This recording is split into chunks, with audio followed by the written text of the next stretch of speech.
15 minute और 15 second को लेकर आज हैदराबाद की चुनावी लड़ाई हॉट हो गई है। दरअसल हैदराबाद से बीजेपी उम्मीदवार माधवी लता के लिए चुनाव प्रचार करने पहुंची नवनीत राणा ने ओवैसी भाइयों पर कुछ ऐसा कह दिया कि जिससे न सिर्फ बखेड़ा खड़ा हो गया बल्कि उस पर सियासी पारा भी चढ़ गया। राणा ने ओवैसी भाइयों को टारगेट करते हुए कहा कि सिर्फ 15 सेकंड के लिए पुलिस हटा दो, फिर छोटे बड़े को पता नहीं चलेगा कहां से आया कहां गया। राणा पर पलटवार की जिम्मेदारी बड़े ओवैसी ने संभाली। उन्होंने कहा कि राणा को 15 सेकंड नहीं 1 घंटा दें। उन्होंने राणा की चुनौती को स्वीकार करते हुए कहा कि वो तैयार हैं, डरेंगे नहीं। कहे और कहां आना है ये बताएं, कब और कहां आना है ये बताएं। कांग्रेस ने नवनीत राणा के बयान को नफरत फैलाने वाला कहा तो एआईएमआईएम ने चुनाव आयोग से राणा पर कार्रवाई करने की मांग की है। हम आपको बता दें कि नवनीत राणा के बयान को छोटे ओवैसी यानी अकबरुद्दीन ओवैसी के उस बयान का जवाब माना जा रहा है जो उन्होंने 2013 में दिया था और सिर्फ 15 मिनट के लिए पुलिस हटाने की चुनौती दी थी। लेकिन जब यह मामला बढ़ा तो बीजेपी डैमेज कंट्रोल की कोशिश में दिखी। माधवी लता ने कहा राणा ने 15 सेकंड में वोट देने की बात कही थी। करेंगे इस मुद्दे पर जुड़े हुए तमाम तथ्यों पर बहस अपने पैनलिस्ट के साथ विस्तार से चर्चा होगी, लेकिन पहले नवनीत राणा के बयान पर जारी सियासत से जुड़ी ये रिपोर्ट देखिए।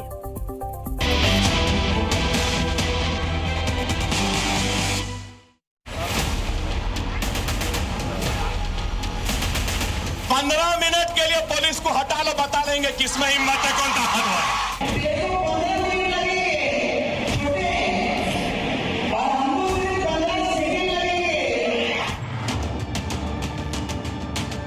मोदी जी को मैं बोल रहा हूँ कि 15 सेकंड दे दीजिए आप, बिल्कुल 15 सेकंड दे दीजिए। आप क्या करेंगे, अखलाक का हाल करेंगे।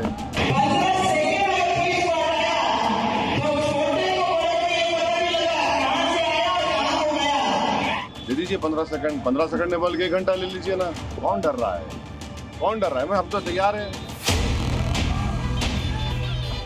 वोट नहीं मिल रहा है तो ये ऐसे कंट्रोवर्सीज के ले आकर वोट लेने के लिए कोशिश कर रहे हैं। क्या करेंगे? 15 सेकंड के लिए पुलिस को हटा के सारे मुसलमानों को मार डालेंगे, कत्लेआम कर देंगे। 15 मिनट क्यों, एक 15 सेकंड ले लो, अपना वोट डालो। ये जो भड़काऊ भाषण में मत आओ। जब तक हिंदू मुसलमान नहीं करेंगे, भारत पाकिस्तान नहीं करेंगे, बीजेपी के नेताओं के पेट का पानी नहीं पचता है। नफरत का जहर फैलाओ और शायद कुछ बच जाए तो बच जाए, क्योंकि ये चुनाव मोदी जी बुरी तरह से हार रहे हैं। तो 15 मिनट वर्सेस 15 सेकंड। जी न्यूज पर इस समय हमारे साथ 2 मेहमान जुड़ चुके हैं और मेहमानों का हमें इंतजार है। प्रेम शुक्ला जी प्रवक्ता है बीजेपी के, वो मेरे साथ मौजूद है। डॉक्टर अजीज खान समाजवादी पार्टी के स्पोक्स पर्सन है, वो भी जुड़ेंगे। मुजफ्फर खान एनसी लीडर है, वो भी हमारे साथ जुड़ेंगे। और ए के वाजपेयी साहब हमारे साथ जुड़ चुके हैं, आपको दिखाई दे रहे हैं टीवी स्क्रीन पर। और दानिश कुरैशी नेता हैं एआईएमआईएम के, वो भी हमारे साथ जुड़ेंगे। प्रेम शुक्ला जी, आपके साथ शुरुआत करूंगी। इस तरह का बयान जो नवनीत राणा ने दिया है वो आप सुन ही रहे होंगे, 15 मिनट वर्सेस 15 सेकंड। क्या हैदराबाद के तमाम मुद्दे खत्म हो गए हैं कि अब इस तरह से धमकी भरी भाषा में चुनाव प्रचार की जरूरत बीजेपी के नेताओं को पड़ रही है? विचित्र लगता है, इसमें धमकी क्या है? 15 सेकंड में कहां से आए कहां से गए बता देंगे, ये धमकी है। ये धमकी नहीं है। 15 मिनट में सारे हिंदुओं का कत्लेआम कह देंगे, ये सेकुलरिज्म है। बहुत ही विचित्र और पाखंडी जो है विमर्श प्रारंभ हो गया इस देश में। 15 मिनट में सारे हिंदुओं का कत्लेआम कर दिया जाएगा, पुलिस हटा दो, ये कहना जो है ये तो बहुत बड़ा सेकुलरिज्म है जी। ये तो बहुत आनंददायक घटना है और ये बहुत ही जो है स्वागत योग्य वक्तव्य था। उस पर आज तक किसी कांग्रेसी, किसी सपाई, किसी लद जद भद गद इनका कोई बयान नहीं आया। वहाँ पर लगातार उसके बाद जो है कांग्रेस का समर्थन भी करते रहे लोग, उद्धव ठाकरे की सरकार का समर्थन करते रहे एमआईएम वाले, सोनिया गांधी, डॉक्टर मनमोहन सिंह की सरकार का समर्थन करते रहे, कोई आपत्ति नहीं। लेकिन 15 सेकंड में बता देंगे कहाँ से आए कहाँ से गए, ये अरे भाई इतना खतरनाक। ओवैसियों का कहाँ से आए कहाँ से चले गए, ऐसे कैसे? ओवैसी तो भैया जो है वो जिन्ना की जो है साक्षात 21वीं सदी का स्वरूप है। जिन्ना के खिलाफ कैसे बोल दिए, कांग्रेसी तो मातम करने लगेंगे। प्रेम शुक्ला जी, आपसे एक सवाल मेरे मन में आया, मैं ये पूछना चाहती हूँ कि जब कोई अगर गुंडा मवाली कोई आपको गाली गलौज करे या कुछ करे तो आप क्या करते हैं? ये गांधी का देश है, ये याद रखिए। बिल्कुल, हम उसको जो है उसको नहीं, यस, मुझे अगर कोई गुंडा गाली गलौज करेगा तो हमारे यहाँ कानून है, व्यवस्था है, संवैधानिक व्यवस्था, उसके लिए व्यवस्था कर देंगे। बहुत अच्छी बात, उत्तम व्यवस्था उसकी की जाएगी। बहुत अच्छी बात आपने कह दी प्रेम शुक्ला जी। और जब अकबरुद्दीन ओवैसी ने 2013 में ये बयान दिया था तो मुकदमा दर्ज हुआ था, पूरा मामला कोर्ट में पहुंचा था और वहीं से वो फैसला हुआ था। प्रूफ नहीं कर पाए थे, तो फिर जब कोर्ट में ये पूरा मामला पहुंच गया तो इस तरह की बयानबाजी अब चुनावी प्रचार में क्यों जरूरत? अभियोजक कौन था?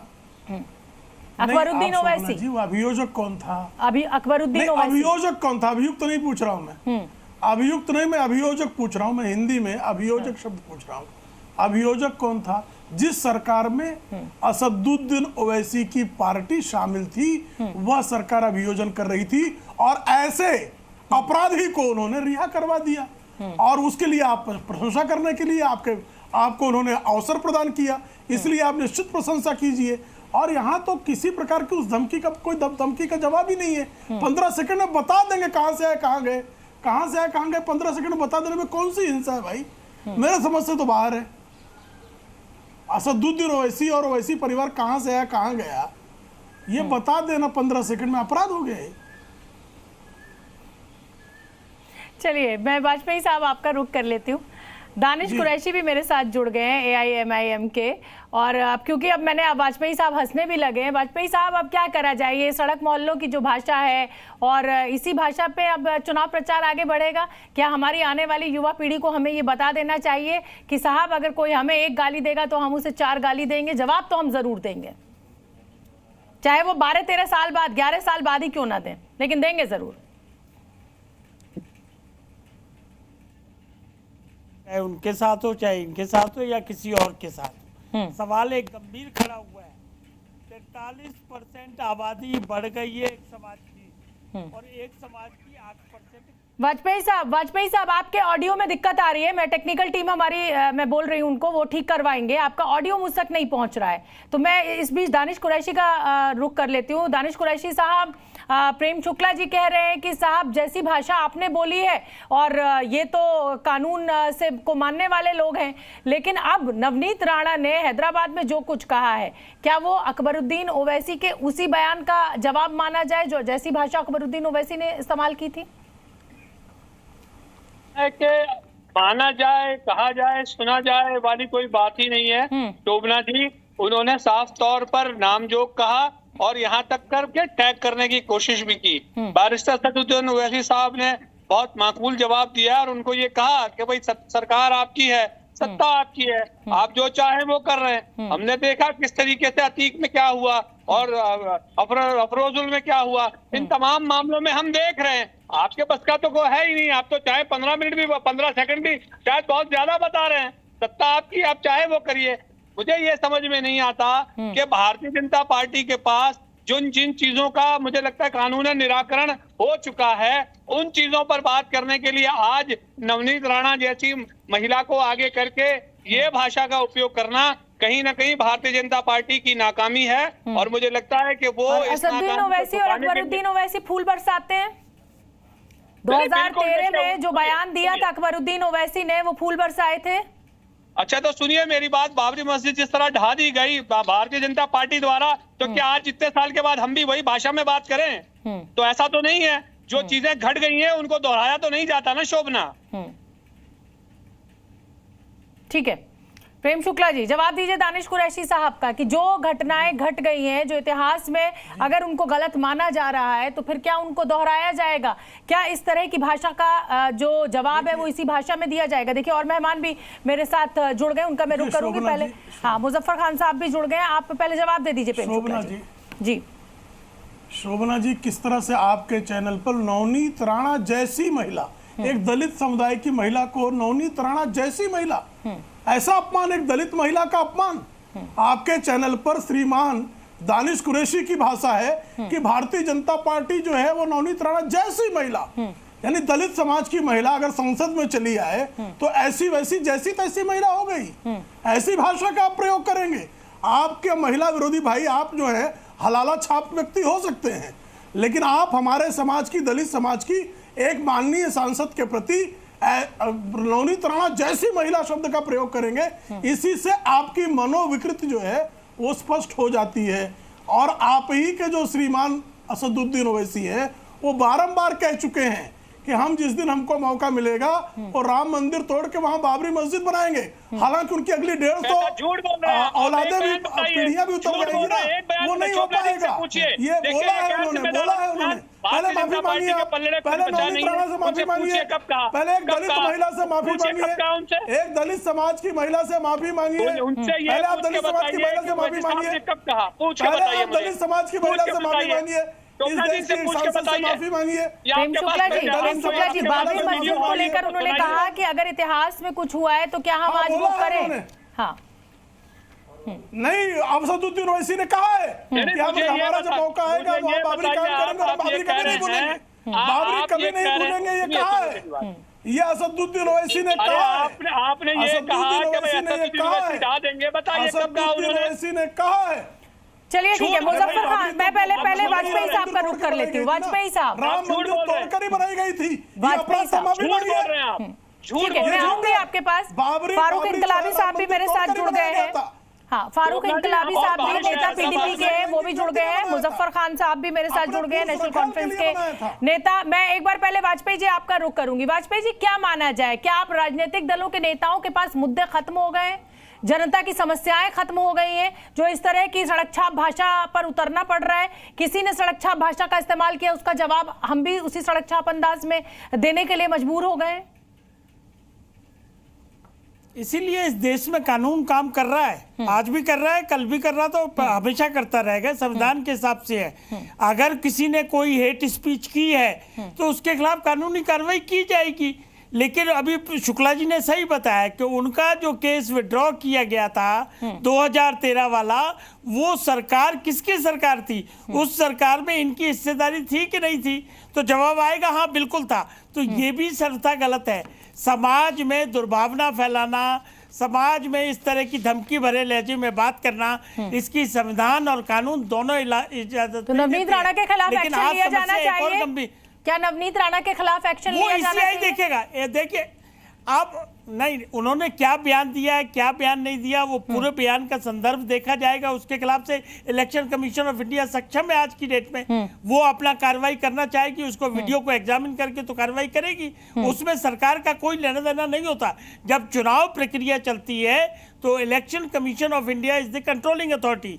लॉ एंड ऑर्डर के मामले में भी वही होते हैं, लेकिन हमारा संदर्भ दूसरा है। हमारा संदर्भ ये है कि आज जो रिपोर्ट आई है आर्थिक सलाहकार कमेटी की, उसमें यह कहा गया है कि 43% मुस्लिम समाज की आबादी बढ़ गई है और 8% हिंदू समाज की आबादी घट गई है।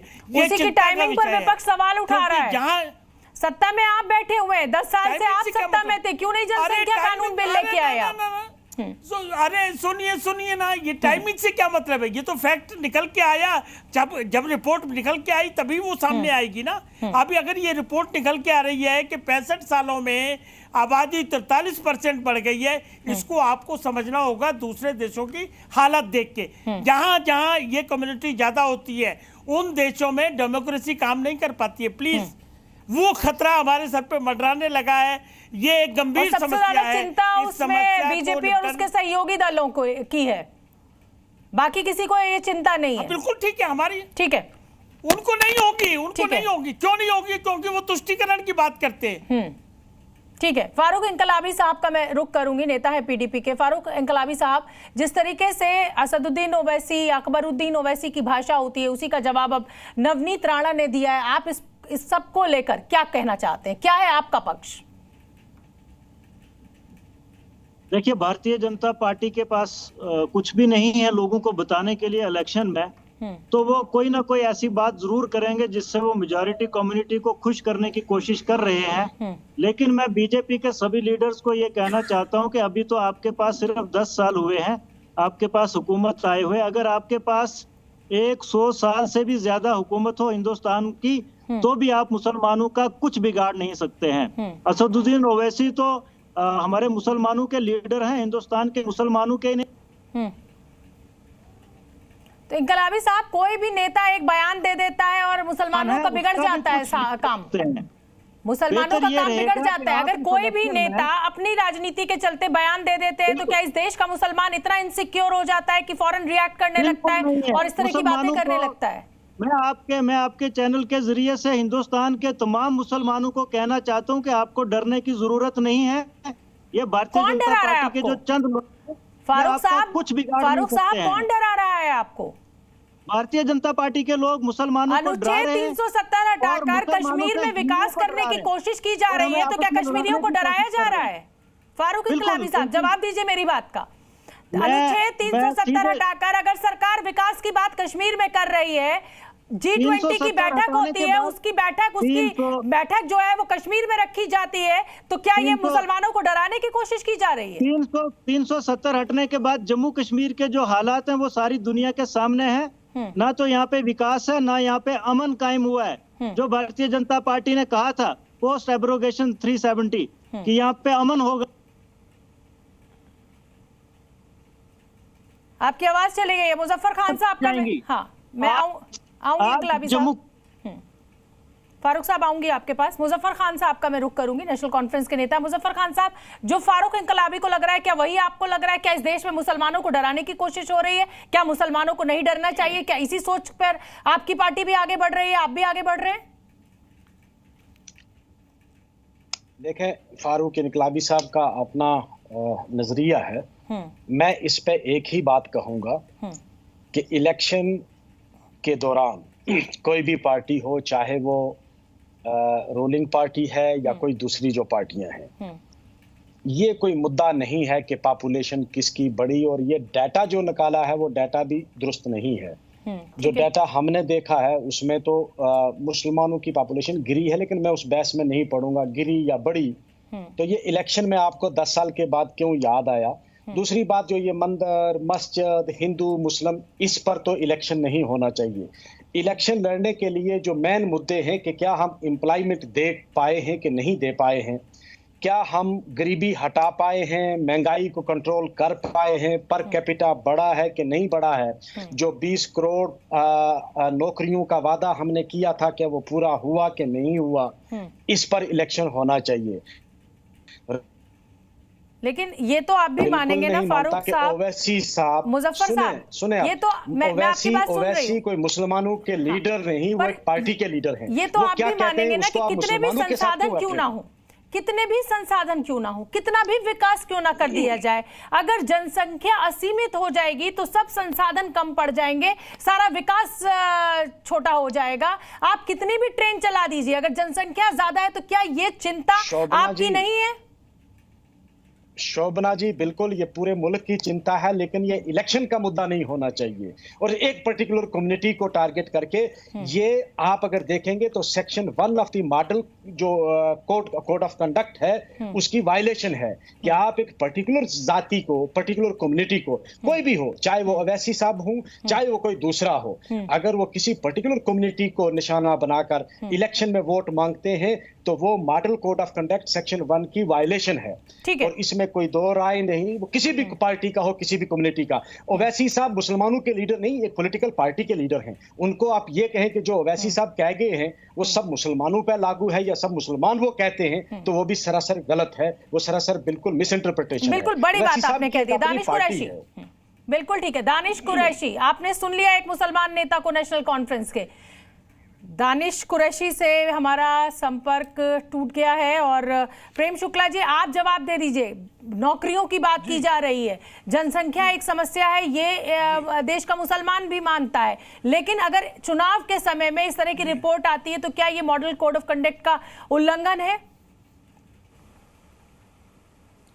देखिए, पहली बात तो वो एक हमारे सज्जन पीडीपी के प्रवक्ता कह रहे थे कि इस देश में मुसलमानों को भाजपा नुकसान पहुंचाना चाहती। बिल्कुल नहीं, हर मुसलमान हमारे लिए भाई है, लेकिन बुरहान वानी जैसे आतंकवादी अगर हिंदुओं का कत्लेआम करेंगे तो वो कुत्ते की मौत मारे जाएंगे। अरे प्रेम शुक्ला, ये इस देश का संकल्प है कि हाँ, कुत्ते की मौत, बुरहान वानी को कुत्ते की मौत मारेंगे। अरे आतंकवादी कुत्ते की मौत ही मारे जाएंगे, कुत्ते की मौत मारे जाएंगे, कानून से मारेंगे, किस जुर्म में मिलेगी वो कानून तय करता है, कोर्ट तय करता है। इस तरह की भाषा का इस्तेमाल मत कीजिए। आतंकवादी को कुत्ते की मौत मारने पर वो कोर्ट तय करेगा किसको कैसी मौत मिलेगी। कुत्ते की मौत नहीं नहीं, वो कोर्ट तय करेगा। ये भाषा ठीक नहीं है, ये भाषा ठीक नहीं है। कोर्ट नहीं तय करेगा। बुरहान वानी को कुत्ते की मौत, सुअर की मौत मारेंगे, कुत्ते की मौत मारेंगे, सुअर की मौत आतंकवादियों को मारेंगे। प्रेम शुक्ला जी क्या गलत क्या है इसमें? प्रेम शुक्ला जी देखिए, सारे मेहमानों ने जाना शुरू कर दिया, नेशनल कॉन्फ्रेंस के नेता भी चले गए। देखिए ये प्रेम शुक्ला जी, ये देखिए, मैं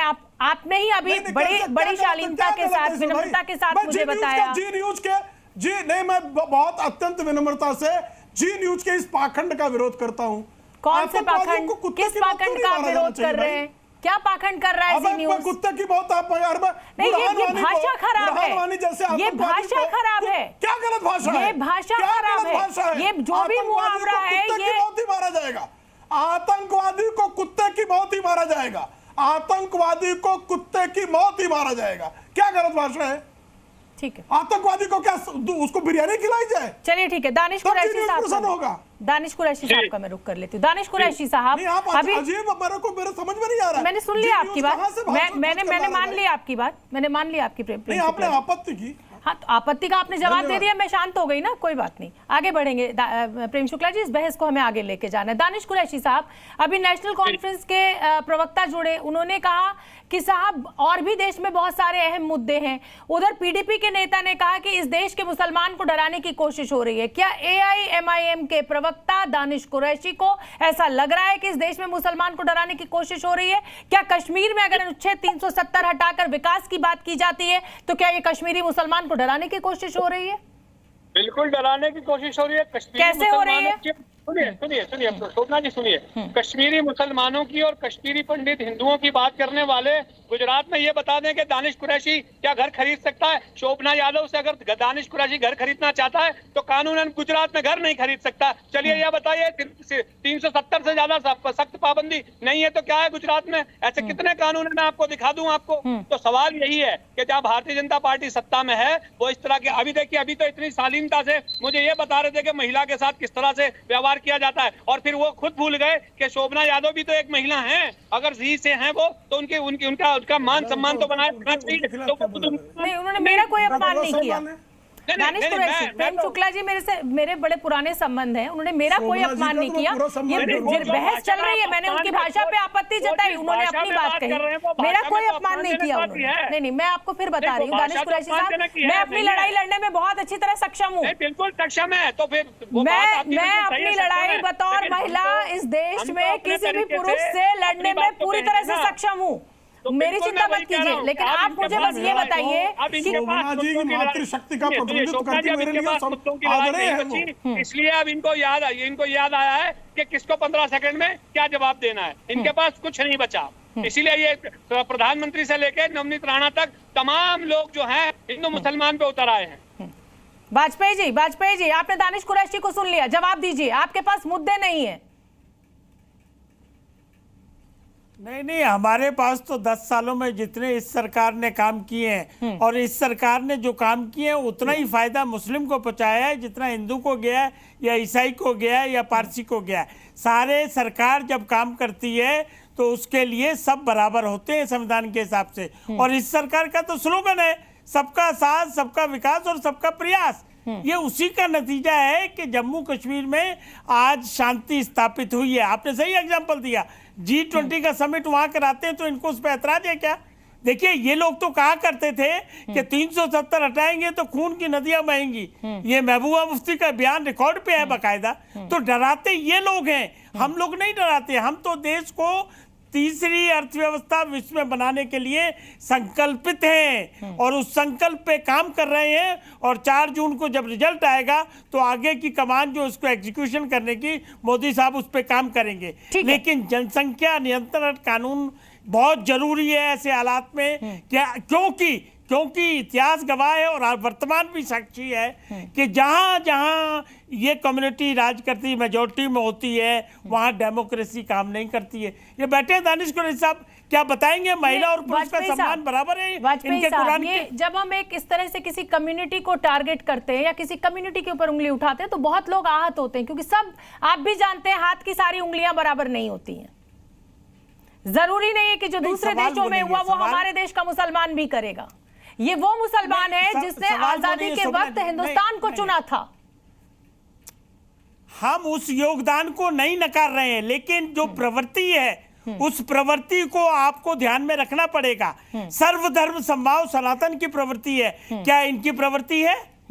क्या ये हमारे यहाँ शास्त्र अलाउ है? विचार विमर्श, तर्क वितर्क, सब चीज डिबेट आप करा रहे हैं, क्या इसको आप सही मानते हैं? क्या इसको आप सही मानते हैं कि और देशों का उदाहरण देके और देशों में मुसलमान क्या कर रहा है उसको हम अपने देश के मुसलमानों पर लागू करें? प्रेम शुक्ला, चलो नहीं, अब अपने देश पे आ जाते हैं, अपने देश पे एक तरह से आ जाते हैं। हमारे देश में 800 जिलों में 200 जिले ऐसे हैं जहां पर कि हिंदू बिल्कुल माइनॉरिटी में चला गया। क्या हालत है उस जिलों में? राज्य ऐसे हैं, फॉर एग्जांपल नागालैंड, मेघालय, केरल, क्या व्यवस्था चल रही है, क्या कानून की व्यवस्था है, क्या किस तरह से समाज में संभव है कि नहीं है, इन चीजों को तो नोट करना होगा ना। अपने देश से ही आप एग्जांपल ले लीजिए कि जैसे ही ये मेजॉरिटी, हम लोगों पर ये सोचना पड़ेगा आपको, इसको ध्यान हम नकार नहीं सकते हैं। और प्रेम शुक्ला जी, गंभीर आरोप आपके ऊपर दानिश कुरैशी ने लगाए, तमाम जो मुस्लिम नेता जोड़े थे उन्होंने लगाए और फिर वो सब छोड़ के भी चले गए पैनल। नाराजगी उन्होंने अपनी इस तरह से पैनल छोड़कर जाहिर की।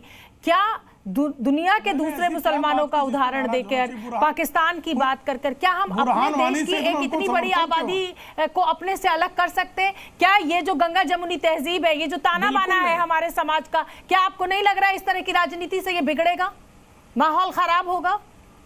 नहीं, माहौल खराब करते हैं बुरहान वानी जैसे लोग, और बुरहान वानी जैसे लोगों का समर्थन करने वाले लोग, असदुद्दीन ओवैसी जैसे लोग, अकबरुद्दीन ओवैसी जैसे लोग, तालिब हुसैन जैसे लोग, ये निश्चित तौर पर अजमल कसाब अगर आ जाएगा और अजमल कसाब का कोई समर्थन करेगा तो माहौल बिगड़ेगा।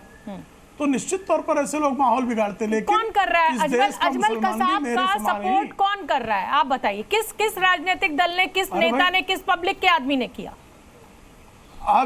अभी विजय वडेट्टीवार जो है कांग्रेस के एलओपी हैं, लीडर ऑफ अपोजिशन हैं महाराष्ट्र की विधानसभा में। उन्होंने बयान दिया कि शहीद हेमंत करकरे की हत्या अजमल कसाब ने नहीं की, बल्कि एक आईपीएस अधिकारी, एक पुलिस अधिकारी ने कर दी। ये अभी बयान आया है। और अजमल कसाब को फांसी पर ना लटकाया जाए, इसके लिए तमाम कम्युनिस्ट पार्टी के सांसदों ने, कांग्रेस के जनप्रतिनिधियों ने हस्ताक्षर करके दिया था मर्सी पिटीशन को। और याकूब मेमन की शव यात्रा में एमआईएम के लोग, जिस याकूब मेमन ने मुंबई के 250 से अधिक निर्दोषों की हत्या का षड्यंत्र रचा, जिसको मृत्युदंड देने का काम जो है सुप्रीम कोर्ट ने किया, इस देश की जो है विधायिका, इस देश की कार्यपालिका ने जिसके मर्सी पिटीशन को ठुकराया, उसके शव यात्रा में जो है अल्लाह अकबर का नारा लगाते हुए लोग निकले। और जब उद्धव ठाकरे की सरकार बनी तो वहां उसकी जो है कब्र को पक्का करके जो है उसको मजार बनाने का प्रयास किया गया। ये सब हमने तस्वीरें दिखाई थी, ग्रेनाइट लगाया गया था उसमें साइड में। मैं अब कामरान मलिक साहब, वरिष्ठ वकील है, मेरे साथ जुड़ रहे हैं। कामरान साहब, आप मेरे साथ थोड़ा सा देर में इस डिबेट में जुड़े हैं, तो अब तक क्या हुआ है वो मैं आपको छोटा सा बता देती हूँ। अकबरुद्दीन ओवैसी ने 2013 में एक बयान दिया था, उसका जवाब आज नवनीत राणा ने 15 मिनट और 15 सेकंड में दिया। और कुल मिलाकर अब ये बहस इस बात पर गर्म हो गई है कि देश के मुसलमान को डराने की कोशिश की जा रही है, मुद्दों से भटकाया जा रहा है। कोई नौकरी की बात नहीं कर रहा है, गरीबी की बात नहीं हो रही है, शिक्षा की बात नहीं हो रही है, बात हो रही है हिंदू मुसलमान की। क्या है आपका पक्ष? देखिए, अकबर ओवैसी हो या आपके जो कहते हैं एमआईएम के जो प्रवक्ता हैं, कोई भी हो, वो जो कहते हैं मुसलमानों के साथ में सही नहीं कर रहा है। मुसलमानों को डराते हैं वो लोग, और वो जो है उनके वक्त जो है गैर जिम्मेदाराना जो है बयान आते रहते हैं। और मुसलमान जो है अपने आप में सक्षम कौम है और वो डरने वाली नहीं है, वो किसी से डरती नहीं है और वो आगे बढ़ रही है। अभी कुछ दिनों पहले IAS IPS के रिजल्ट आए हैं, उसमें जो कहते हैं मुसलमानों ने जो कहते हैं की तादाद बढ़ी है और दूसरी जगहों पर भी मुसलमान तरक्की कर रहे हैं। और हम लोग जो है, मुसलमान लोग जो हैं वो ये जो क्षेत्रीय पार्टियां हैं जो कम्युनल लोगों को जो है प्रमोट करती हैं, इन पर डिपेंडेंट नहीं है और मुसलमान जो है बहुत तरक्की कर रहा है और आगे भी करता रहेगा। तो आप इस बात को मान रहे हैं कि मुसलमान इस देश का सशक्त है, मजबूत है, कोई भी राजनीतिक दल आपको ना डराता है ना आप डरते हैं, यही कह रहे हैं आप? ऑब्वियस है, मेरे सर्किल में तो जितने लोग हैं वो किसी से डरते नहीं है। हम जो है कांग्रेस पार्टी को भी जो है सीना तान के जवाब देते हैं। हम जो है बीजेपी को भी अगर कोई उनकी गलत बात होती है तो जवाब देते हैं। और हमारे ऊपर जो है कहते हैं, हम जिस राह पर चल रहे हैं, हमारे जिस प्रोफेशन में है, कोई बाधा नहीं आ रही है। हम जो है कहते हैं तरक्की कर रहे हैं, हमारे साथ के सारे लोग तरक्की कर रहे हैं। मेरे नजर में जितने लोग मुसलमान हैं, अलीगढ़ यूनिवर्सिटी के स्टूडेंट्स हैं, वो जो है बहुत अच्छे जो है कंपटीशन जो है में अपना बेड़ा पार कर रहे हैं। जामिया मिलिया इस्लामिया यूनिवर्सिटी में लोग जो है खूब आगे बढ़ रहे हैं। चलिए, दानिश कुरैशी साहब भी जुड़ गए। ठीक है कामरान साहब, आपने बड़ी बातें कही है। दानिश कुरैशी साहब, आप से संपर्क टूट गया था। एक तरफ आप कह रहे हैं कि हाँ साहब मुसलमानों को डराया जा रहा है, धमकाया जा रहा है, लेकिन देखिए एक पढ़ा लिखा मुसलमान इस पैनल में है, कामरान, जो कि वरिष्ठ वकील है, कामरान मलिक साहब। वो ये कह रहे हैं कि नहीं साहब, इस देश का मुसलमान बहुत मजबूत है, बहुत सशक्त है, कोई भी राजनीतिक दल, कोई भी व्यक्ति हमसे कुछ भी गलत बात करेगा, हम जवाब देने में सक्षम है। तो क्या माना जाए कि MIM जो है वो मुसलमानों की हितैषी बनकर मुसलमानों को समाज से अलग करने की कोशिश कर रही है, अपने वोट बैंक को तय करने के लिए, वोट बैंक को सेट करने के लिए? देखिए शोभना जी, मैं आपसे दो बात पूछूंगा। एक, आपने कामरान मलिक की बात की, वो पेशे से वकील हैं शायद, ठीक है।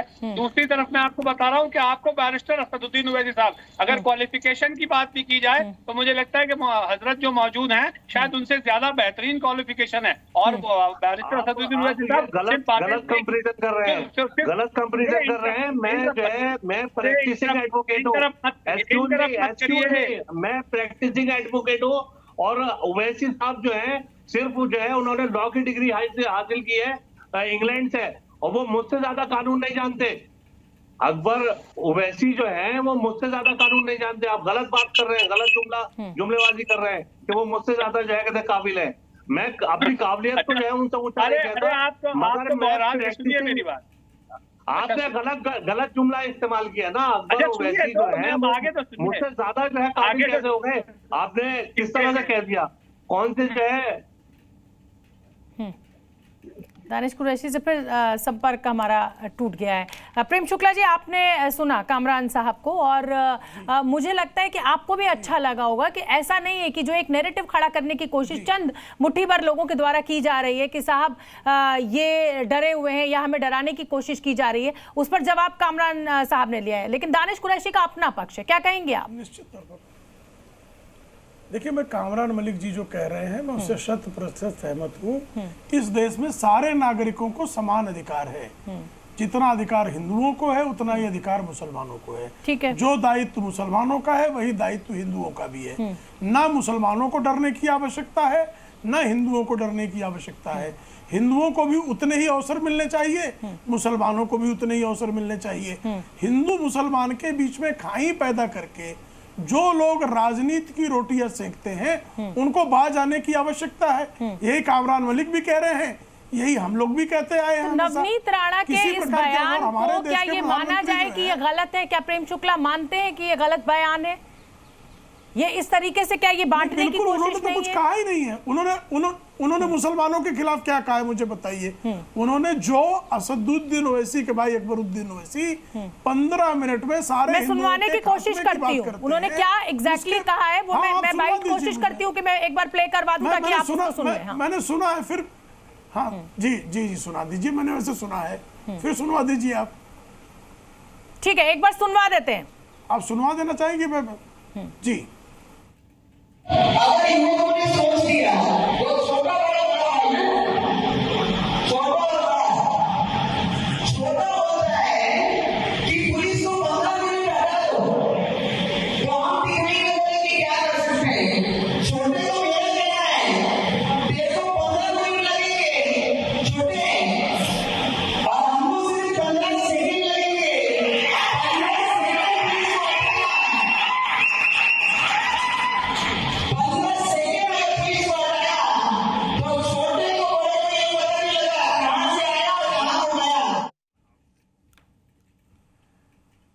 शुक्ला जी, आपने सुन लिया, उनको 15 मिनट लगेंगे, वो बात भी गलत थी, और हमें 15 सेकंड लगेंगे, क्या ये सही है? जी नहीं, इन्होंने ये कहा 15 सेकंड में, वो कहां से आया कहां से गया पता नहीं लगेगा। इसमें ये कहा मतलब उनका खात्मा कर इसका क्या मतलब है? दूसरी तरफ ये कहा जा रहा है यही कहां से आया कहां से गया पता नहीं लगेगा, इसमें अहिंसा कहां है। लेकिन आप अकबरुद्दीन ओवैसी की बाइट चला दीजिए, आपको कोई भी जो है, चलिए अब आपने कह दिया तो अकबरुद्दीन ओवैसी को भी सुनवा देते, अकबरुद्दीन ओवैसी को भी सुनवा दिए जाते भाई। हाँ सुनवा दीजिए, बिल्कुल सुनवा देते जी। मोदी जी को मैं बोल रहा हूँ कि 15 सेकंड दे दीजिए आप, बिल्कुल 15 सेकंड दे दीजिए। आप क्या करेंगे, अखलाक का हाल करेंगे, जैसा मुख्तार को किया वही करेंगे, या पीलू खान या फिर अपने रकबर, बिल्कुल आप दे दीजिए। मोदी जी के पास इख्तियार है, दे दीजिए 15 सेकंड। 15 सेकंड ने बल्कि 1 घंटा ले लीजिए ना। हम भी देखना चाह रहे हैं कि आप में कितनी इंसानियत अभी बाकी है या नहीं है। करिए, कौन डर रहा है, कौन डर रहा है? हम तो तैयार हैं। तो हमने दोनों बयान सुनवा दिए, हालांकि प्रेम शुक्ला जी अकबरुद्दीन ओवैसी के बयान की बात कर रहे थे। हाँ नहीं, शोभना जी अकबरुद्दीन ओवैसी का मूल बयान जो है वो हिंदुओं को साफ कर देने वाला बयान है। इसमें से अगर नवनीत राणा अगर ये कहती कि सारे मुसलमानों को हम साफ कह देंगे, कर देंगे, या असदुद्दीन ओवैसी अकबरुद्दीन ओवैसी को ही हम अगर साफ कर देंगे, मार देंगे, काट देंगे, ये कहती तो मैं उसका विरोध करता। ठीक है, कामरान मलिक साहब, आपने दोनों ही बयान सुन लिए। इसमें अकबरुद्दीन ओवैसी का 2013 का बयान अभी हमने नहीं सुनवाया, उसमें उन्होंने कहा कि साहब 100 करोड़ हिंदू हैं, 25 करोड़ मुसलमान हैं, सिर्फ 15 मिनट के लिए पुलिस हटा दीजिए और फिर देखिए। तो ये जिस भाषा का इस्तेमाल हो रहा है, इस पर आप क्या कहेंगे? देखिए, ये इस तरह के बयान जो है, दो जो है कम्युनिटीज को लड़ाने के जो बयान है वो किसी को नहीं देने चाहिए।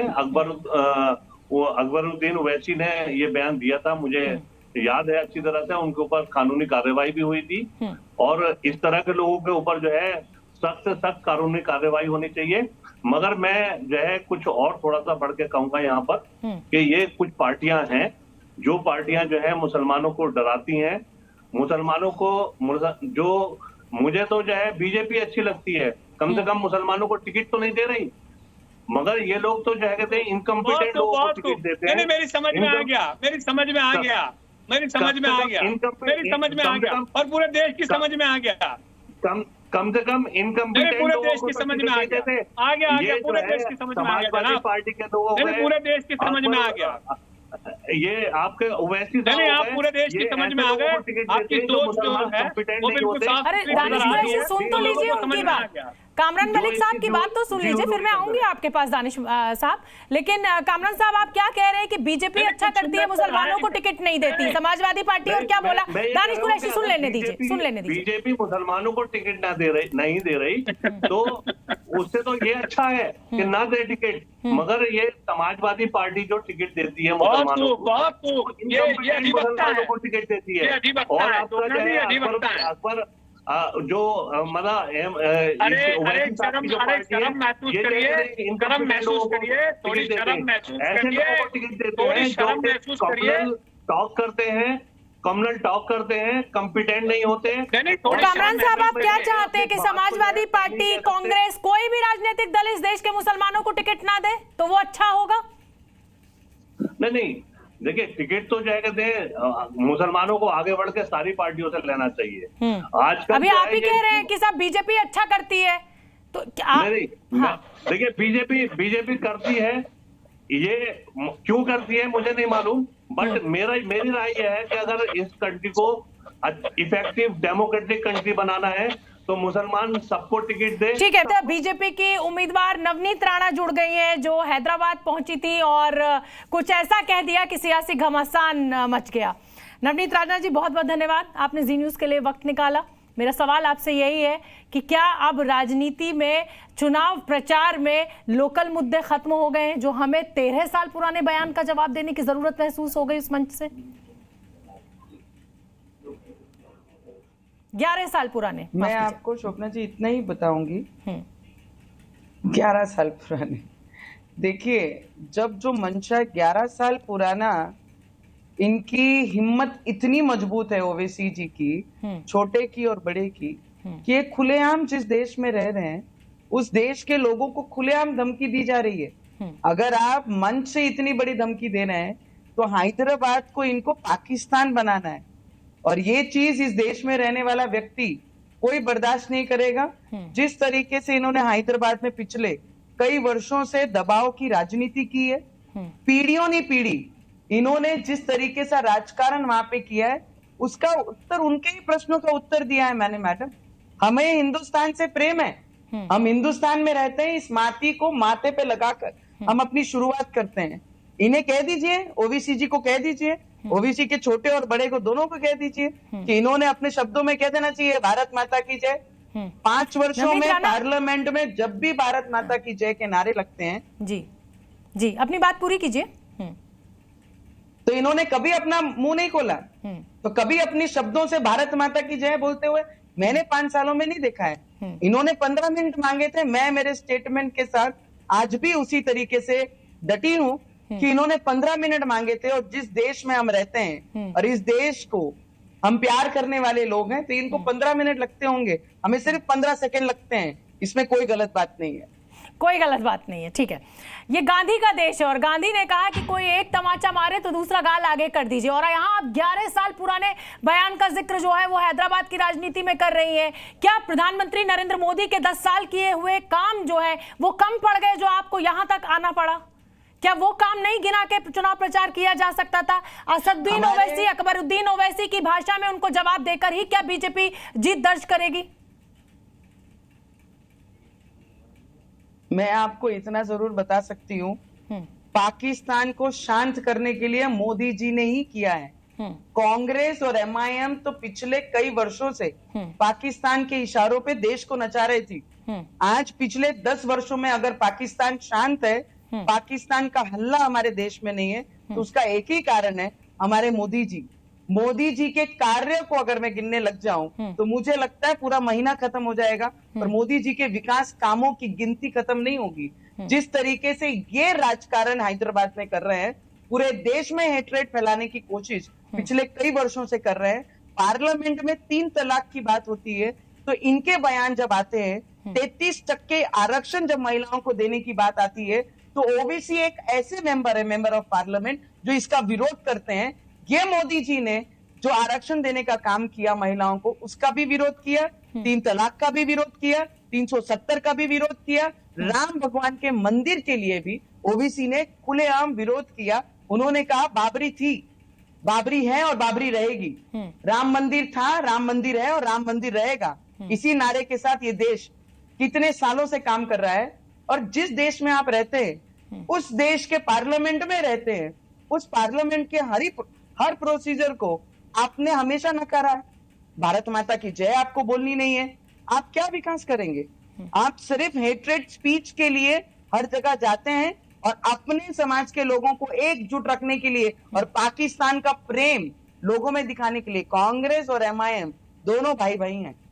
जिस तरीके से राहुल गांधी को पाकिस्तान से प्रेम के संदेश आ रहे हैं कि मोदी जी को हराओ और कांग्रेस को, राहुल बाबू को चुन के लाओ, इस तरीके के प्रेम के संदेश पाकिस्तान दे रही है। हम तो हिंदुस्तानी है भाई, हम तो हिंदुस्तान में रहते हैं और हिंदुस्तान की मट्टी से प्रेम करते हैं। आपने कहा हिंदुस्तान के विरोध में काम करेगा, उसके विरोध में हर एक हिंदुस्तान। जी नवनीत जी, आपने कहा कि हैदराबाद को पाकिस्तान बनाने की कोशिश कर रहे हैं असदुद्दीन ओवैसी और अकबरुद्दीन। क्या इस देश की पुलिस पर, इस देश की सरकार पर, केंद्र में आप हैं और तेलंगाना में कांग्रेस की सरकार है, क्या आपको बिल्कुल यकीन नहीं है, इस देश की सेना पर आपको यकीन नहीं है कि 2 शख्स अकबरुद्दीन ओवैसी और असदुद्दीन ओवैसी हैदराबाद को पाकिस्तान बना देंगे? ये तो जनता को भ्रम में रखने वाली बात हो गई ना। हमें हमारे सैनिकों पर हमको पूरा विश्वास है। जिस सैनिकों की जाने गई और वो पाकिस्तान के कारण जाने गई, और अगर वो पाकिस्तानी प्रेम हमारे देश में अगर ऐसे लीडरों के शब्दों में दिखाई देता है, तो हम जैसे लोग और हमारे देश के नरेंद्र मोदी जी ये बर्दाश्त नहीं करेंगे, हम नहीं बर्दाश्त करेंगे। तो मतलब देश में अदालतों की, पुलिस की कोई जरूरत नहीं है, हम आपस में एक दूसरे को जवाब दे देंगे, वो हमें गाली देगा, हम उसे गाली देंगे? मैडम, मैं तो बहुत देशभक्ति वाली हूँ, मैंने तो बहुत सरल तरीके से कहा है। उन्होंने कहा है कि हिंदुस्तान में पुलिस को हटाइए, 15 मिनट हम लोगों को दीजिए। मैंने तो बहुत सरल तरीके से कहा है जिस हिंदुस्तान से हम प्रेम करते हैं, जिस हिंदुस्तान की माटी से हम प्रेम करते हैं, आपको 15 मिनट लगते होंगे, जो बाहर से आकर हम लोगों को दम दे रहे हैं, हम लोगों को धमका रहे हैं, तो हमें सिर्फ 15 सेकंड लगेंगे। हम तो भगवान के भक्त हैं, हम उन्हें मान के इस क्षेत्र में आए हैं, लोगों की सेवा करने आए हैं, तो मुझे लगता है हम धमकियों से नहीं डरते। उन्हें ये बताना बहुत जरूरी है। वो सोचते हैं कि उन्होंने कोई भी चीज मंच पे आएंगे, धमका के चले जाएंगे और इस देश के लोग बर्दाश्त करेंगे। नहीं मैडम, हम भक्त जरूर है, हम हिंदू लोग शांत जरूर है, पर किसी की धमकियों का उत्तर नहीं देंगे, ऐसा नहीं है। नवनीत जी, आप राजनीति में पुरानी हैं, संसद में कई बार पहुंची हैं। मेरा सवाल आपसे यह है कि क्या अब देश की राजनीति में वो मुकाम आ गया है जहां हम गरीबी की बात नहीं करेंगे, हम भुखमरी की बात नहीं करेंगे, हम शिक्षा की बात नहीं करेंगे, हम रोजगार की बात नहीं करेंगे, हम अगर बात करेंगे तो हम सिर्फ हिंदू मुसलमान पर आकर केंद्रित हो जाएंगे, हम जातियों पर आकर केंद्रित हो जाएंगे। कोई कहता है लोकतंत्र खतरे में, संविधान खतरे में, कोई कहता है कि ये आएंगे, ये सत्ता में आएंगे तो SC और OBC का जो हक है वो मुसलमानों को दे देंगे। तो क्या हम एक समाज के उत्थान की या समाज के विकास की बात करने में अब हम नेताओं को, हमारे देश के नेताओं को ऐतराज होने लगा है? आप देखिए हमारे पार्लियामेंट के स्पीच, आप देखिए हमारे नरेंद्र मोदी जी की स्पीचेस, आप देखिए पिछले 10 वर्षों में जो GDP का जो पोजीशन थी 10वें स्तर से हमारे देश को 5वें स्तर पे मोदी जी ने लाया। कई करोड़ घर गरीबों को मोदी जी ने दिए। एजुकेशन में गवर्नमेंट मेडिकल कॉलेज बनाए, एम्स को लाने में और एम्स को सबसे ज्यादा देश में और नंबर्स बढ़ाने में मोदी जी ने काम किया। जहां 75 वर्षों में 72 सिर्फ एयरपोर्ट्स थे, उसको 150 नंबर लाने के लिए मोदी जी ने काम किया। तीसरे स्तर पे देश को लाना है तो मोदी जी को ही फिर से एक बार आप कितनी बढ़िया बातें कर रहे हैं, तो यही बातें आपने चुनाव प्रचार में क्यों नहीं कही? कहां आप अकबरुद्दीन ओवैसी के 11 साल पुराने बयान का जवाब देने में लग गई? क्योंकि आपको ये लग रहा था कि अगर मैं अकबरुद्दीन की बात करूंगी तो ध्रुवीकरण होगा। कितने बढ़िया आपने काम गिनवाए मोदी जी के, तो ये आपने क्यों नहीं गिनवाए वहां से? मैंने सब गिनवाए मैडम, आपने सुने नहीं होंगे। मेरे हर स्पीच में अगर आपने देखा तो गरीबों को, गरीब महिलाओं को, आने वाले समय में इतने करोड़ लोगों को, आज भी 75 वर्षों के बाद भी, कांग्रेस के राज्य के बाद भी 10 वर्षों में हमने पानी की बात की है, हमने लाइट पहुंचाने की बात की है, हमने घर देने की बात की है, हमने मेडिकल कॉलेज बनाने की बात की है, हमने नर्सिंग कॉलेज बनाने की बात की है, हमने एयरपोर्ट डबल नंबर करने की बात की है, हमने 10वें स्तर पे 5वें स्तर पे GDP लाके खड़ी की, अभी 5वें से तीसरे पे लाके खड़ी करेंगे।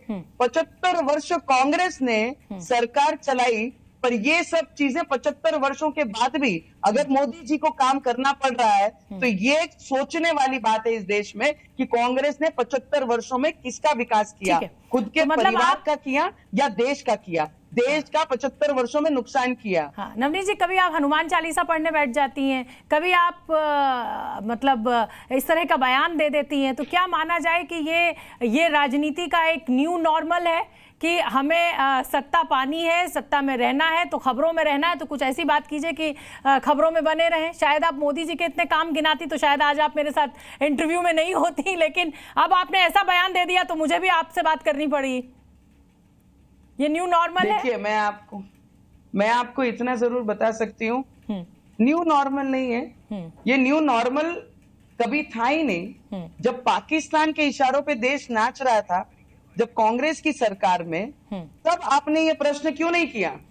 क्योंकि मुझे कभी ऐसा लगा नहीं कि पाकिस्तान के इशारे पर हमारा देश चल रहा है। हम कभी इतने कमजोर हुए ही नहीं नवनीत जी। पाकिस्तान को तो 2 टुकड़ों में बांटने वाला ये हिंदुस्तान देश रहा है, तो इसलिए मुझे कभी ऐसे सवाल पूछने की जरूरत नहीं पड़ी, इसलिए मैंने आपसे ये सवाल किया। मैं आपको ये बता सकती हूँ, कोई अगर आस्था पे बात करेगा मेरे, तो उसे जवाब जरूर दिया जाएगा। ठीक है। हम जिस देश में रहते हैं ना, as a member of parliament, जो मेरा कर्तव्य मुझे बताता है वो मैं अच्छे तरीके से अपने क्षेत्र में जरूर करती हूँ। ठीक है, बहुत बहुत धन्यवाद नवनीत जी मुझसे बात करने के लिए, जी न्यूज के लिए वक्त आपने निकाला। ढेरों शुभकामनाएं आपको, और 4 जून को जब नतीजे आएंगे तब फिर एक बार आपसे बात होगी।